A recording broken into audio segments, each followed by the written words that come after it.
Saludos cordiales y afectuosos a todos los presentes y a los que se integran a este estudio por las redes sociales. Sean todos bienvenidos. En esta ocasión vamos a estudiar el libro de Daniel, capítulo 12, tercera parte, con el título El tiempo del fin. Vamos a estudiar los versículos 12 y 13. Antes de empezar el estudio, vamos a pedir en oración a nuestro Señor la dirección de este estudio. Oremos. Padre nuestro que estás en los cielos, santificado sea tu nombre. Te damos gracias en este día porque vamos a estudiar la tercera parte del capítulo 12 de Daniel. Necesitamos tu dirección y que abramos nuestras mentes, nuestros corazones al estudio y a tu palabra, y que podamos difundir el último mensaje de misericordia a toda nación, tribu, lengua y pueblo. Y esperamos la gloriosa venida de nuestro Señor Jesucristo en la nube de los cielos, para lo cual tenemos que prepararnos día a día estudiando la palabra de Dios y el espíritu de profecía. Y te pedimos el derramamiento del Espíritu Santo en nuestras vidas y que el Espíritu Santo nos haga recordar lo que estudiamos y aprendemos cada día. Te damos gracias, Señor, por todo, te lo pedimos y agradecemos en el nombre de nuestro Señor Jesucristo. Amén. Amén. Vamos a empezar leyendo en la Biblia Daniel capítulo 12, versículo 12. Daniel 12, 12 dice lo siguiente: Bienaventurado el que espere y llegue a 1335 días. Bienaventurado el que espere y llegue a 1335 días. Cuando en este versículo se dice bienaventurado el que espere y llegue hasta los 1335 días proféticos o años literales, significa que habría una supuesta tardanza antes que se cumpliese dicho periodo y que sería dichoso el que espere hasta su cumplimiento. En el libro de Apocalipsis se lee lo siguiente: Entonces tomé el librito de la mano del ángel y lo comí y era dulce en mi boca como la miel, pero cuando lo hube comido amargó mi vientre. Apocalipsis 10:10. Si se revisa la historia de las denominaciones cristianas a lo largo de la era cristiana, existe solamente una que en obediencia a lo dicho por el ángel, tomó el libro de Daniel, lo estudió día y noche y saboreó el contenido de sus profecías. Era Daniel 8:14 el tema predilecto de su meditación y conversación. La iglesia adventista gustó de la dulzura de la esperanza que le traía el libro. Las nuevas de la segunda venida de Cristo habían sido su comida y bebida, su amanecer y su anochecer durante mucho tiempo. Algunos habían vendido todas sus casas, fincas y negocios y habían invertido hasta el último centavo en la predicación del mensaje. La profecía del mensaje del primer ángel, revelada en la visión de Apocalipsis 14, encontró su cumplimiento en el movimiento adventista de 1840 a 1844. Tanto en Europa como en América, algunos hombres de fe y oración se sintieron profundamente conmovidos cuando su atención se concentró en las profecías, y al revisar el registro inspirado descubrieron evidencias convincentes de que el fin de todas las cosas estaba cerca. El Espíritu de Dios instó a sus siervos a dar la advertencia. El mensaje del Evangelio eterno se esparció por todas partes.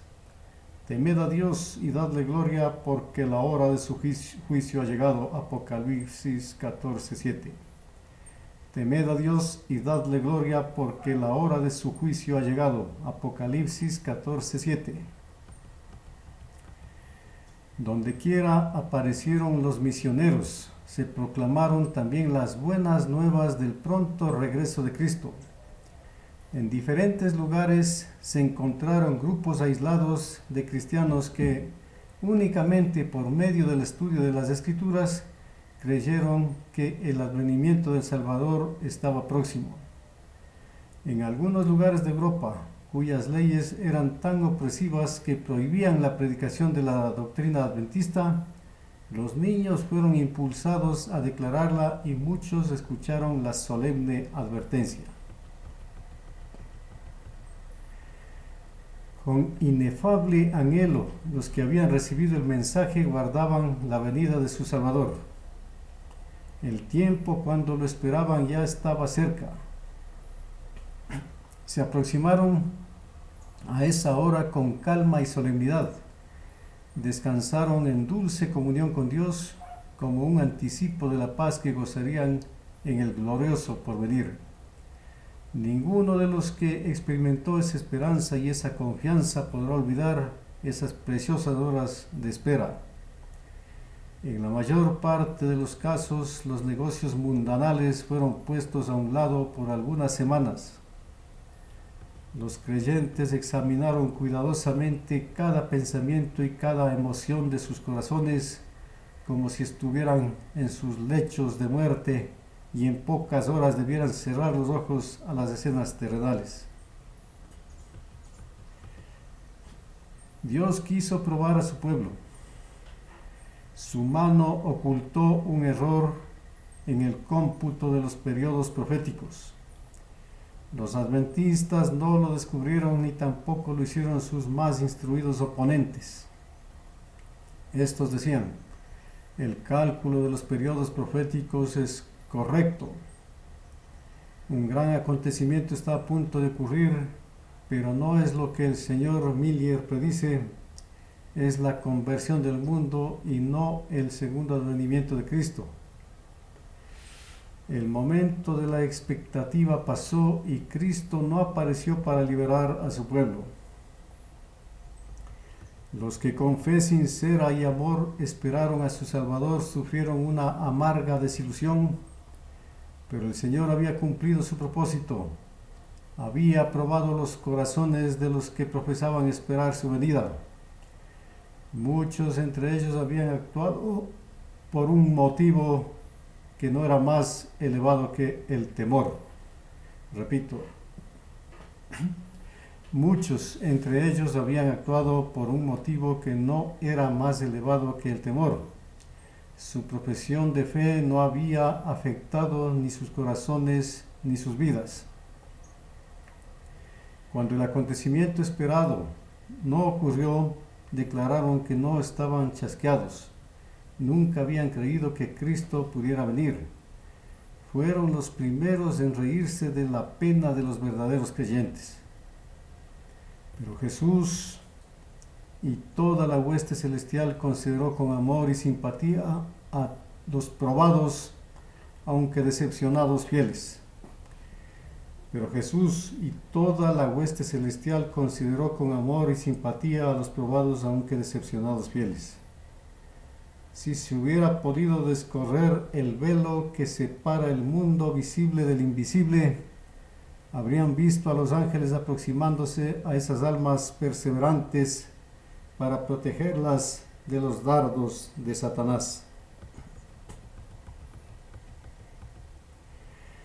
Cuando el año 1843 pasó sin que se hubiera producido el advenimiento de Jesús, los que habían esperado con fe su aparición quedaron por un tiempo con dudas y perplejidades. Pero a pesar de su chasco, muchos continuaron investigando las Escrituras, examinaron nuevamente las evidencias de su fe y estudiaron cuidadosamente las profecías para tener más luz. El testimonio de la Biblia en apoyo de su posición parecía claro y concluyente. Ciertas señales que no se podían interpretar mal indicaban que la venida de Cristo estaba cerca. Los creyentes no podían explicar su desilusión. No obstante, se sentían seguros de que Dios los había conducido en su experiencia pasada. Su fe se fortaleció muchísimo mediante la aplicación directa y poderosa de los pasajes que indicaban que habría un periodo de tardanza. Ya en 1842 el Espíritu de Dios había inducido a Carlos Fitch a preparar un diagrama profético, lo que fue generalmente considerado por los adventistas como el cumplimiento de la orden dada por el profeta Habacuc de escribir la visión y declararla por medio de tablas. Sin embargo, nadie vio en ese entonces la tardanza que se presentaba en la misma profecía. Después de la desilusión resultó claro el significado completo de ese texto. Esto es lo que dice el profeta: escribe la visión y declárala en tablas, para que corra el que leyere en ella. Aunque la visión tardará aún por un tiempo, más se apresura hacia el fin y no mentirá. Aunque tardare, espéralo, porque sin duda vendrá y no tardará. Habacuc capítulo 2 versículos 2 y 3. Los que esperaban se regocijaron porque quien conoce el fin desde el principio había proyectado su mirada a través de las edades y previendo su desilusión les había dado palabras de ánimo y esperanza. Si no hubiera sido por tales porciones de la Escritura que les mostraban que estaban en el buen camino, su fe habría fallado en esa hora de prueba. En la parábola de las 10 vírgenes de Mateo 25 se ilustra la experiencia de los adventistas mediante los incidentes de una boda oriental. Entonces el reino de los cielos será semejante a 10 vírgenes que tomando sus lámparas salieron a recibir al esposo. Y tardándose el esposo, cabecearon todas y se durmieron. Versículos 1 y 5. El vasto movimiento que se produjo como resultado de la proclamación del primer mensaje correspondió a la salida de las vírgenes, mientras que el tiempo de espera, la desilusión y la demora estaban representados por la tardanza del novio. Después que pasó la fecha señalada, los verdaderos creyentes seguían unidos en su creencia de que el fin de todas las cosas estaba a las puertas. Pero pronto se hizo evidente que estaban perdiendo de alguna manera su celo y su devoción, y que estaban cayendo en el estado de sopor descrito en la parábola en que cayeron las vírgenes durante la tardanza. Y tardándose el esposo, cabecearon todas y se durmieron. La tardanza del esposo representa la expiación del plazo en que se esperaba al Señor, el contratiempo y la demora aparente. Esto está en el Conflicto de los Siglos, página 445. Y a la medianoche se oyó un clamor: aquí viene el esposo, salid a recibirle. Entonces todas aquellas vírgenes se levantaron y arreglaron sus lámparas. Mateo capítulo 25 versículos del 5 al 7. En el verano de 1844 los adventistas descubrieron el error cometido en su anterior cálculo de los periodos proféticos y llegaron a la conclusión correcta. Los 2300 días de Daniel 8:14, que todos creían llegaban hasta la segunda venida de Cristo, se creía que terminaban en la primavera de 1844. Pero entonces se vio que ese periodo se extendía hasta el otoño de ese mismo año, y la mente de los adventistas se fijó en esa fecha como el momento de la aparición del Señor. La proclamación de ese mensaje relativo a un tiempo definido fue otro paso en el cumplimiento de la parábola de las bodas, cuya aplicación a la experiencia de los adventistas ya no ha sido claramente demostrada. Repito, la proclamación de este mensaje relativo a un tiempo definido fue otro paso en el cumplimiento de la parábola de las bodas, cuya aplicación a la experiencia de los adventistas ya ha sido claramente demostrada. Así como en la parábola el clamor se oyó a medianoche anunciando la proximidad del esposo, lo mismo ocurrió en el cumplimiento entre la primavera de 1844, cuando se supuso primeramente que terminarían los 2300 días, y el otoño de 1844, cuando se verificó posteriormente que en efecto ocurriría. Se levantó entonces un clamor con las mismas palabras de la Escritura: aquí viene el esposo, salid a recibirle. Como una marea el movimiento avanzó por todo el país, de ciudad en ciudad, de aldea en aldea, fue hasta los lugares más remotos de la nación, hasta que el expectante pueblo de Dios se despertó plenamente. El fanatismo desapareció ante esa proclamación, como la helada matutina ante el sol naciente. Los creyentes una vez más verificaron que su convicción, su esperanza y su valor animaban sus corazones. La obra estaba libre de los extremismos que siempre se manifiestan cuando la excitación humana no está bajo la influencia dominante de la palabra y el Espíritu de Dios. Se parecía a esos periodos de humillación y de vuelta al Señor que se manifestaban en el antiguo Israel después de los mensajes de reprobación de los siervos de Dios. Tenía las características que han distinguido a la obra de Dios en todas las épocas. No había mucho éxtasis gozoso, pero sí mucho profundo examen de conciencia, confesión de pecados y abandono del mundo. La preparación para salir al encuentro del Señor era la grave preocupación de los espíritus agonizantes. Había oración perseverante y consagración a Dios sin reservas.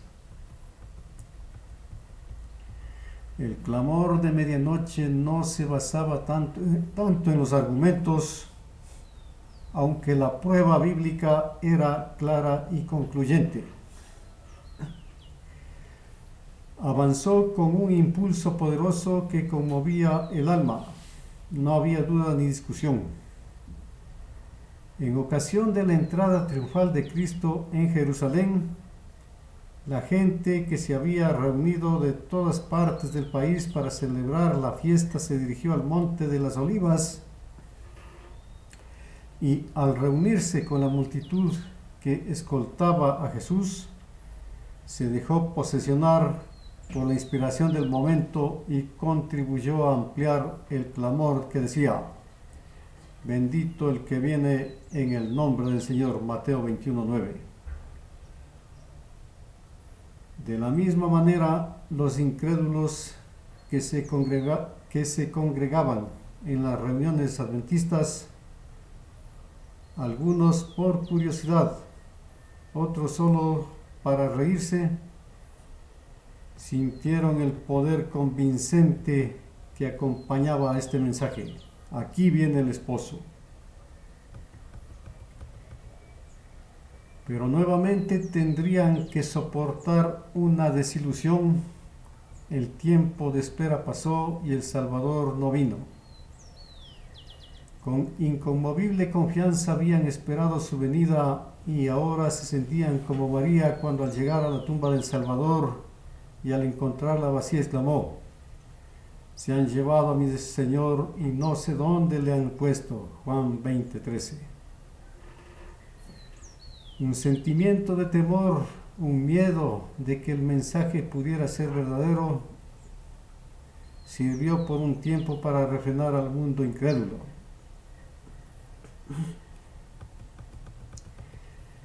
Cuando pasó el tiempo, ese miedo no desapareció inmediatamente. No se atrevieron a manifestar su triunfo sobre los desilusionados, pero como no vieron señales de la ira de Dios, se recuperaron de sus temores y reiniciaron sus ataques y sus burlas.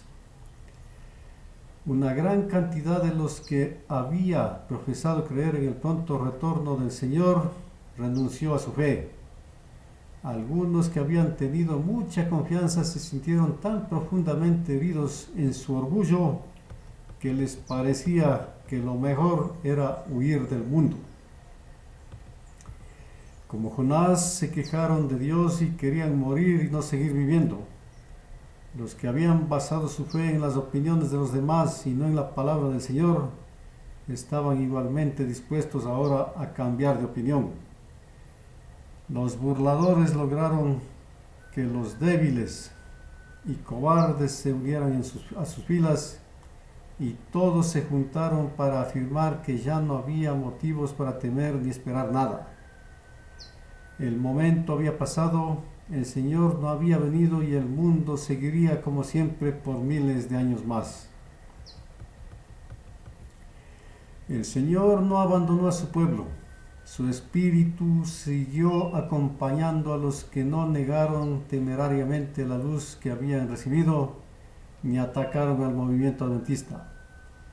El apóstol Pablo, al dirigir su mirada a través de las edades, escribió palabras de ánimo y advertencia para los fieles y expectantes probados en esa hora de crisis. No perdáis pues vuestra confianza, que tiene grande galardón, porque os es necesaria la paciencia, para que habiendo hecho la voluntad de Dios, obtengáis la promesa.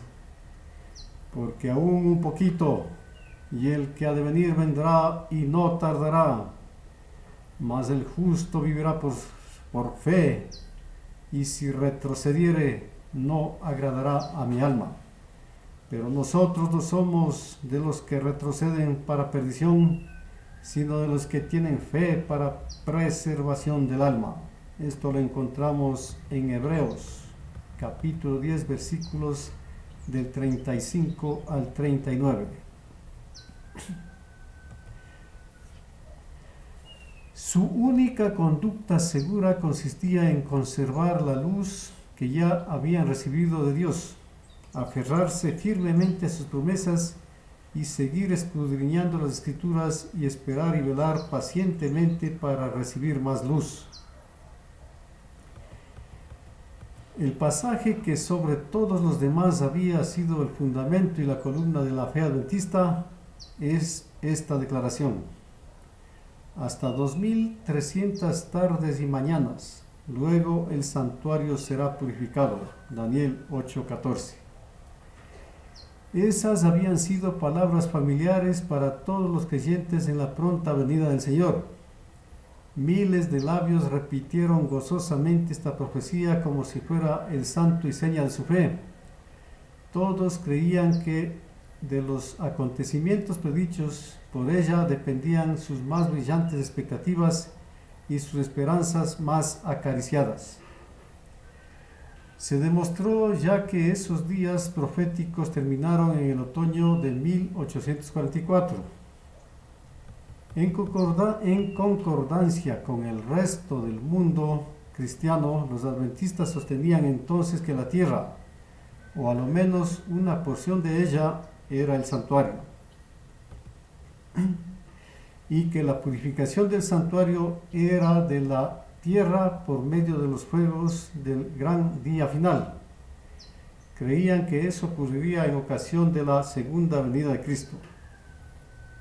De allí la conclusión de que Jesús volvería a la tierra en 1844.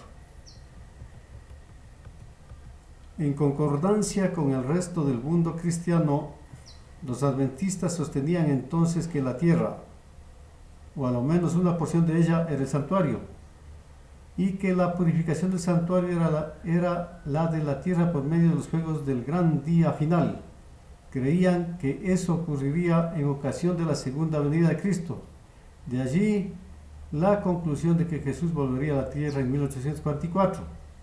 Pero el tiempo señalado llegó y el Señor no apareció. Los creyentes sabían que la palabra de Dios no podía fallar, su interpretación de la profecía debía estar equivocada. Pero ¿cuál era el error? Muchos cortaron temerariamente el nudo de la dificultad, negando que los 2300 días terminaban en 1844.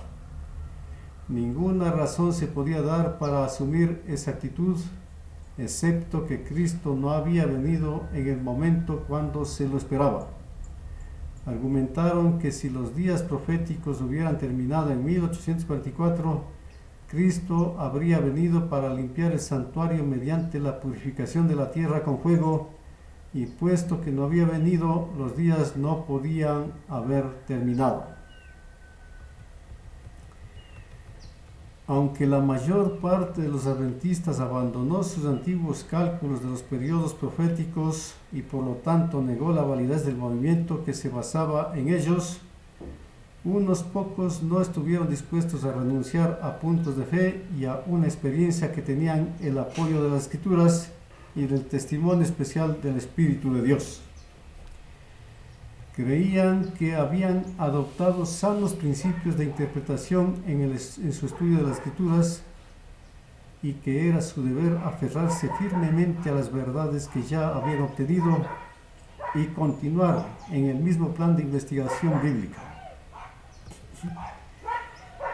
Con ferviente oración revisaron sus convicciones y estudiaron las Escrituras para descubrir el error.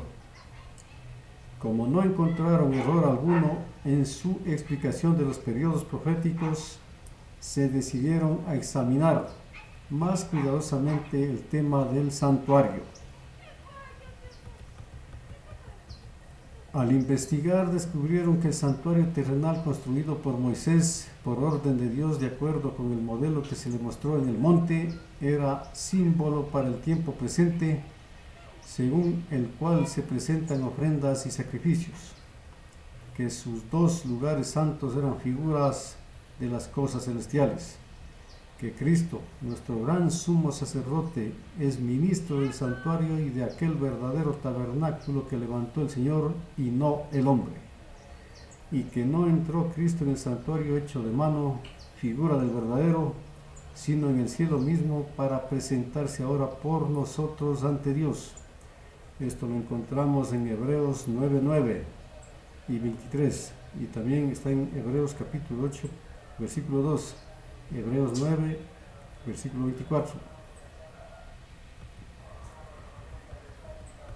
El santuario que está en el cielo, en el cual oficia Jesús en nuestro favor, es el gran original.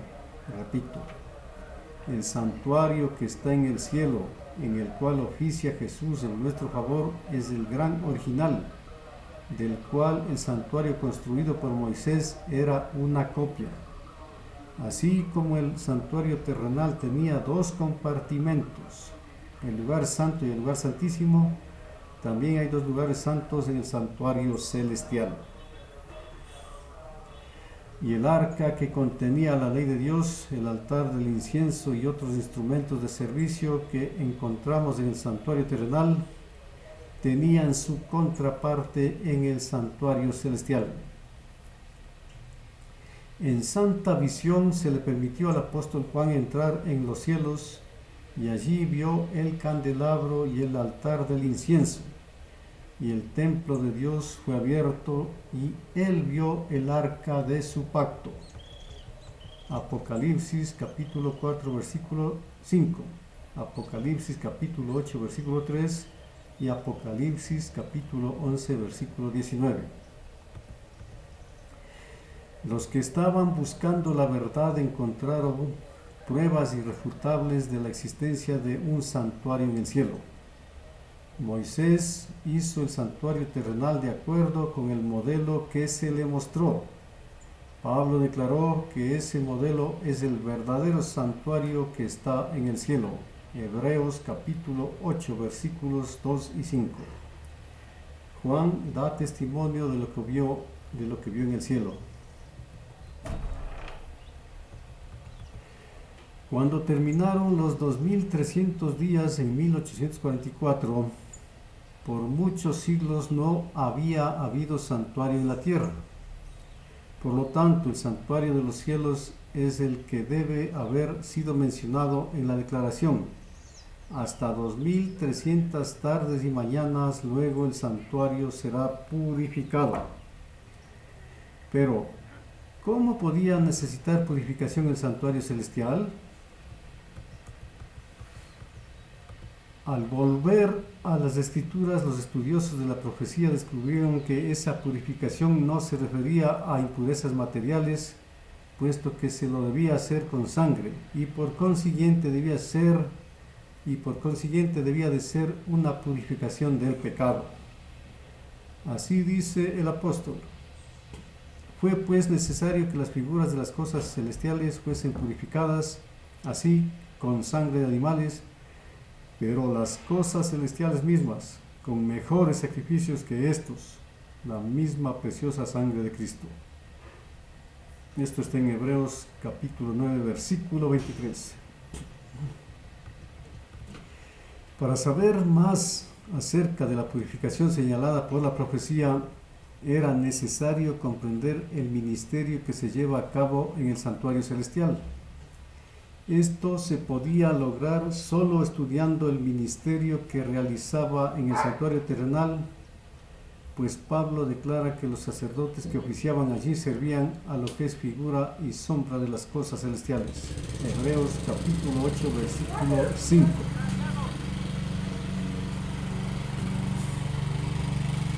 Así como los pecados del pueblo eran transferidos antiguamente en la forma figurada al santuario terrenal por medio de la sangre de la ofrenda por el pecado, así nuestros pecados son de hecho transferidos al santuario celestial por medio de la sangre de Cristo. Y así como la purificación típica del santuario terrenal se llevaba a cabo mediante la remoción de los pecados que lo habían contaminado, así la limpieza real del santuario celestial se cumplirá mediante la remoción de los pecados que están registrados allí. Esto requiere un examen de los libros de registro para determinar quiénes, por medio del arrepentimiento del pecado y la fe en Cristo, están en condiciones de recibir los beneficios de su expiación. La purificación del santuario, por lo tanto, implica un juicio investigador. Esa obra debe realizarse antes de la venida de Cristo para redimir a su pueblo, porque cuando Él venga, traerá su galardón con Él para recompensar a cada uno según sea su obra. Apocalipsis capítulo 22, versículo 12.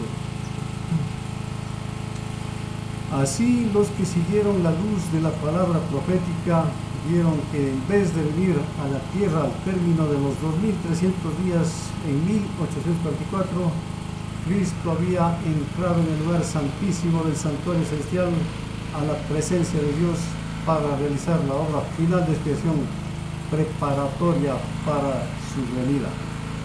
Todo esto lo encontramos en el libro de la historia de la redención, página 375 a la 397. Conociendo cómo y por qué ocurrió la tardanza, nos toca ahora analizar hasta qué fecha llegamos si partimos del año 508 y le añadimos los 1335 días proféticos o años literales que nos habla el profeta Daniel. Alcanzamos al año 1843. Es evidente que el inicio de la profecía no empezó al comienzo del año 508, pues la historia dice: al año siguiente, en el año 508, Teodorico se dirigió contra Clodoveo y ganó la victoria, después de la cual hizo inexplicablemente la paz con él y terminó la resistencia de las potencias arrianas.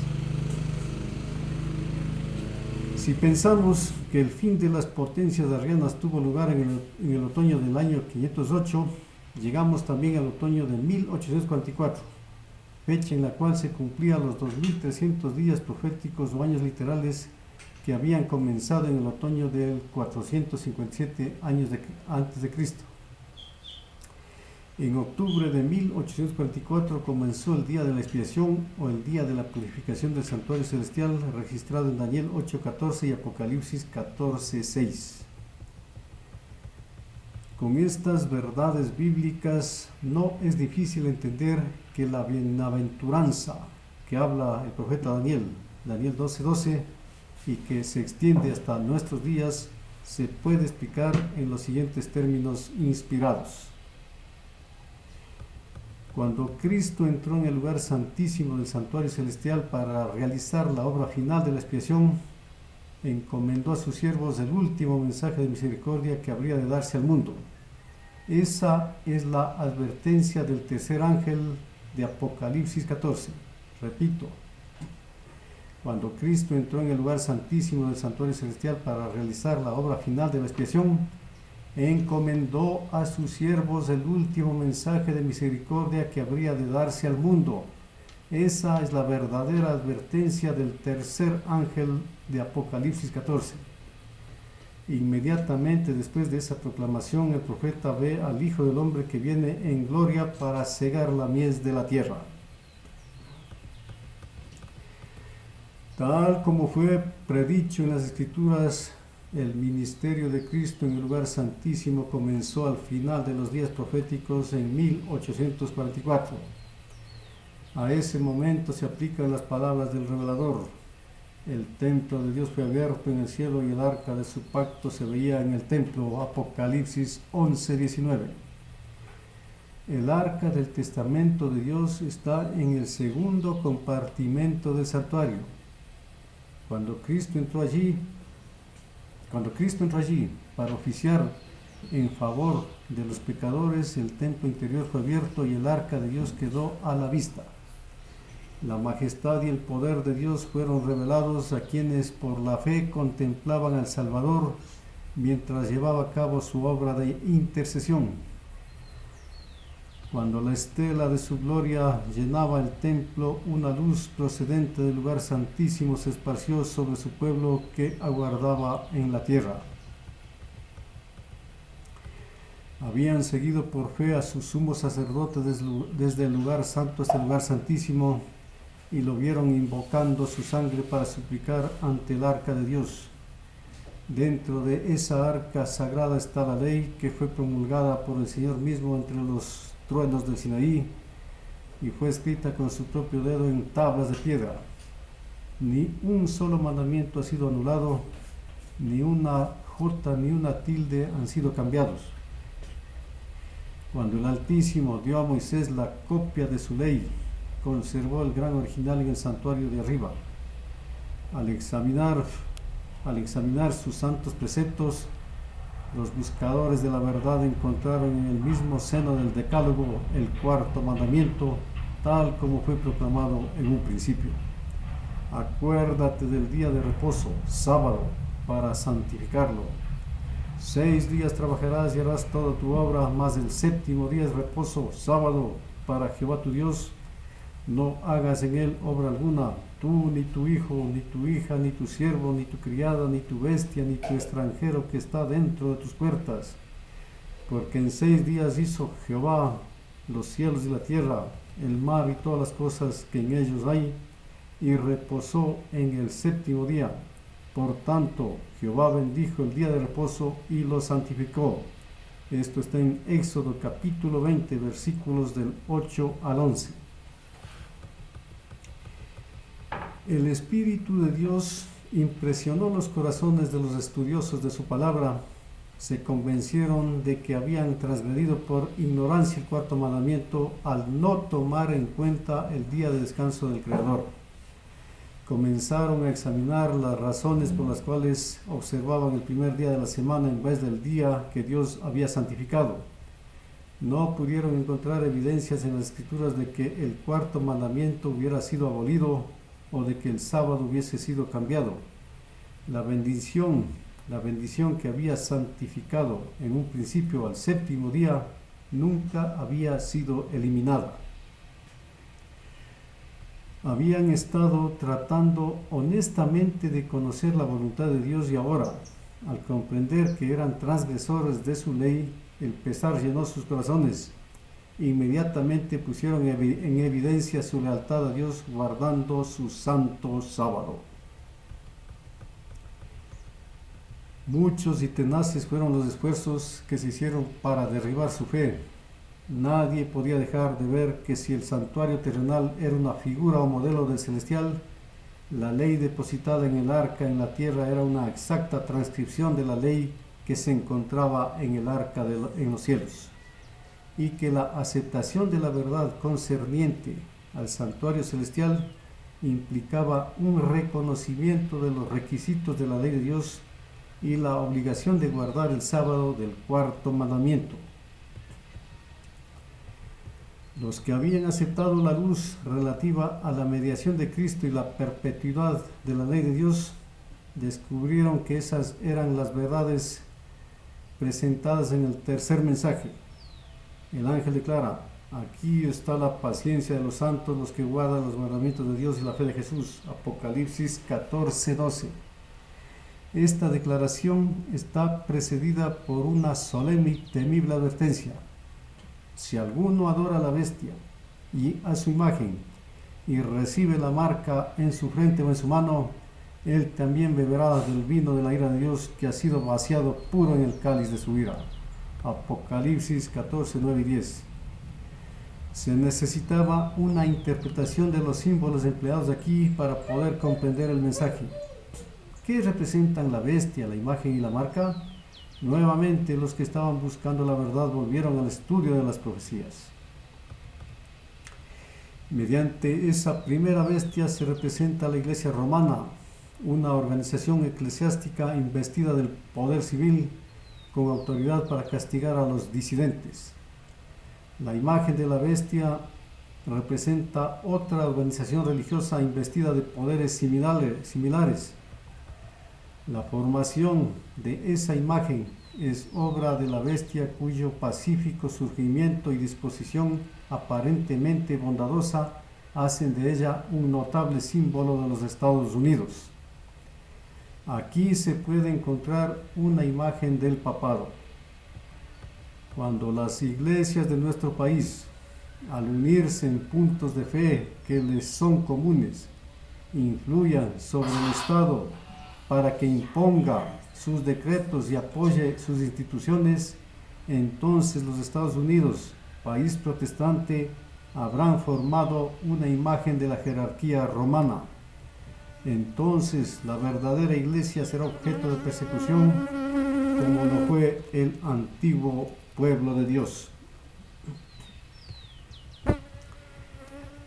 La bestia con los cuernos de cordero ordena a que todos, pequeños y grandes, ricos y pobres, libres y esclavos, se les pusiese una marca en la mano derecha o en la frente, y que ninguno pudiese comprar ni vender, sino el que tuviese la marca o el nombre de la bestia o el número de su nombre. Esto está en Apocalipsis capítulo 13, versículos 16 y 17. Esta es la marca acerca de la cual el tercer ángel pronuncia su advertencia. Es la marca de la primera bestia, o sea, el papado, y por lo tanto hay que buscarla entre las características distintivas de ese poder.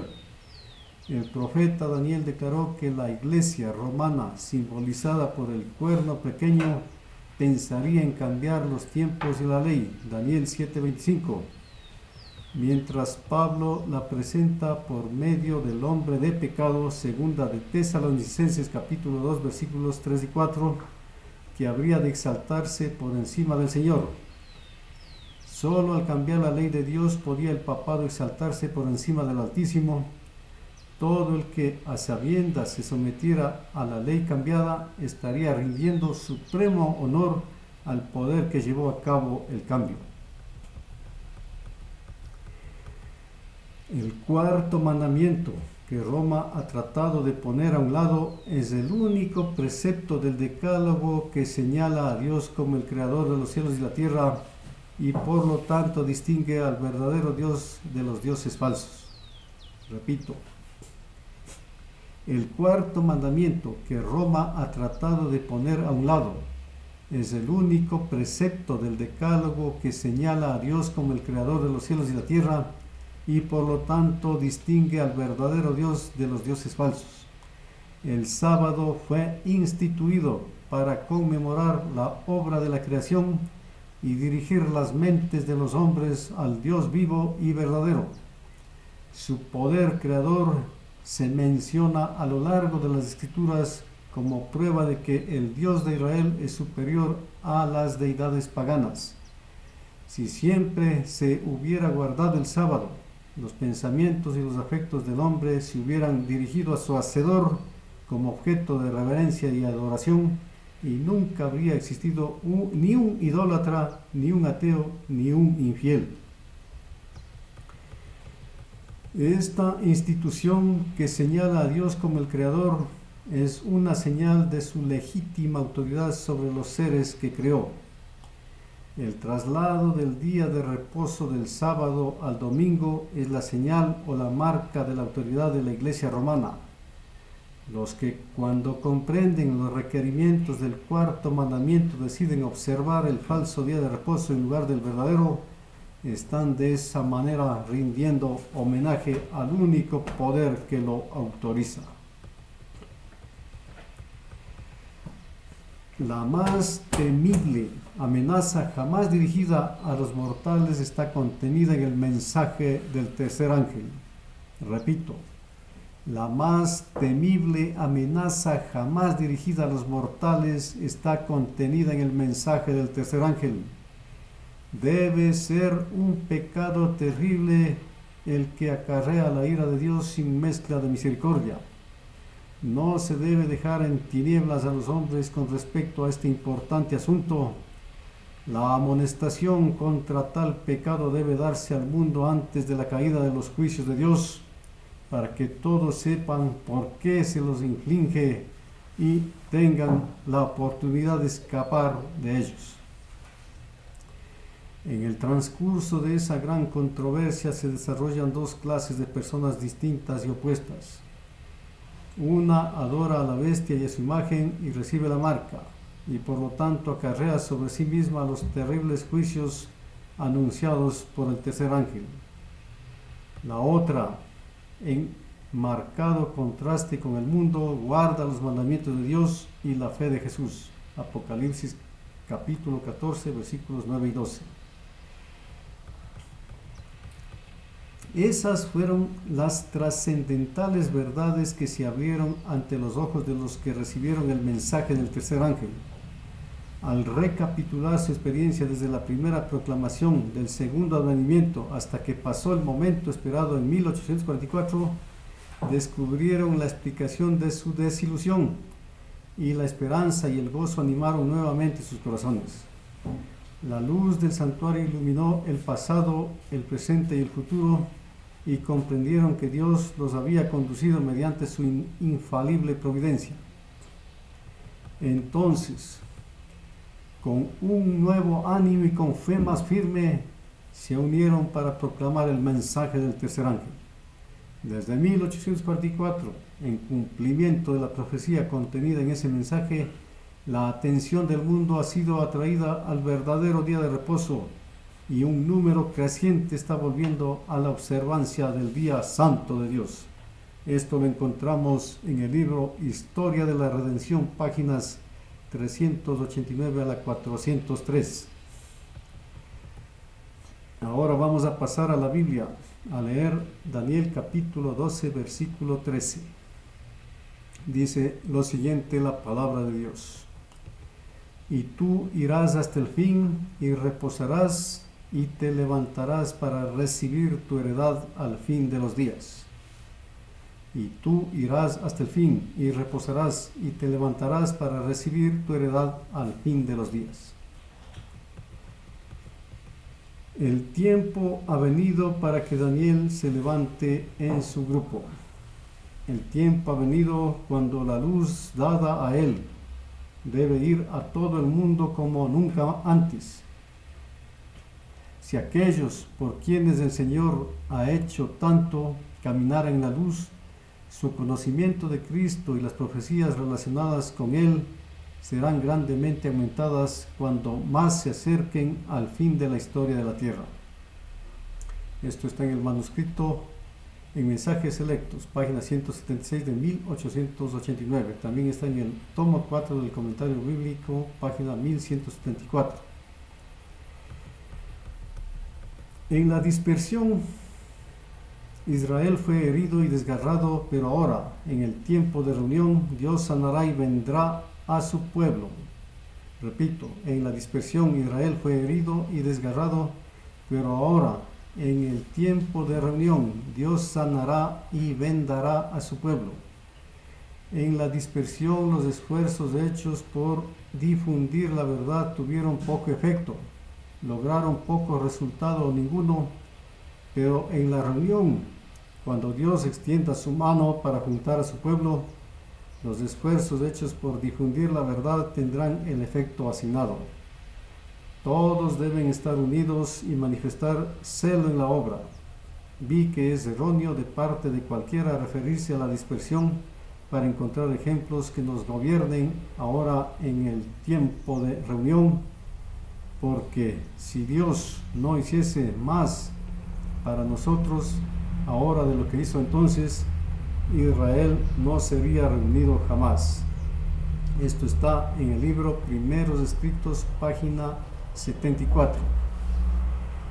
El Señor me ha mostrado, repito, el Señor me ha mostrado que el mensaje del tercer ángel debe progresar y ser proclamado a los hijos dispersos de Dios, pero no debe depender de una fecha. Vi que algunos están creando una excitación falsa al predicar fijando fechas, pero el mensaje del tercer ángel es más poderoso de lo que puede serlo una fecha. Vi que este mensaje puede subsistir sobre su propio fundamento y no necesita ser reforzado con fechas, que irá adelante con gran poder, hará su obra y será abreviado en justicia. Esto está en el libro Primeros Escritos, página 75.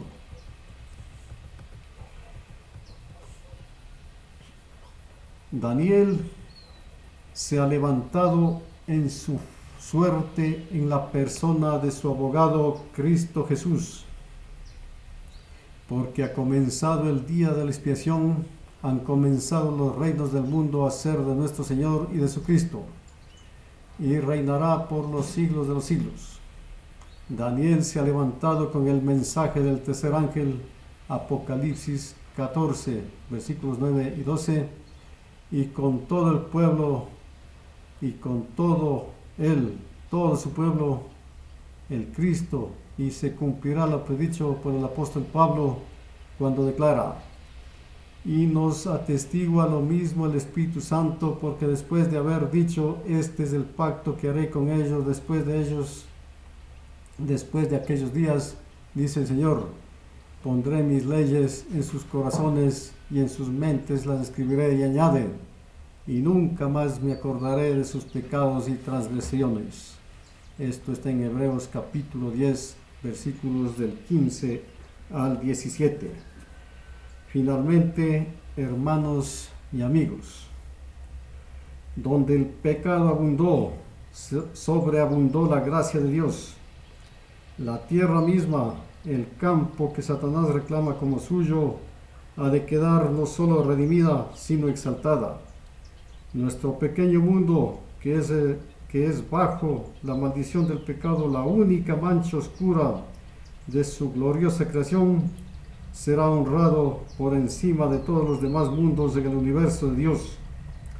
Aquí, donde el Hijo de Dios habitó en forma humana, donde el Rey de la Gloria vivió, sufrió y murió, aquí, cuando renueve todas las cosas, estará el tabernáculo de Dios con los hombres, morará con ellos y ellos serán su pueblo, y Dios mismo estará con ellos como su Dios. Apocalipsis 21:3. Y a través de las edades sin fin, mientras los redimidos anden en la luz del Señor, lo alabarán por su don inefable. Emmanuel, Dios con nosotros. Amén. Hasta aquí el estudio del capítulo 12 de Daniel. Que Dios nos cuide y nos guarde. Maranata, el Señor viene pronto. Prepárate.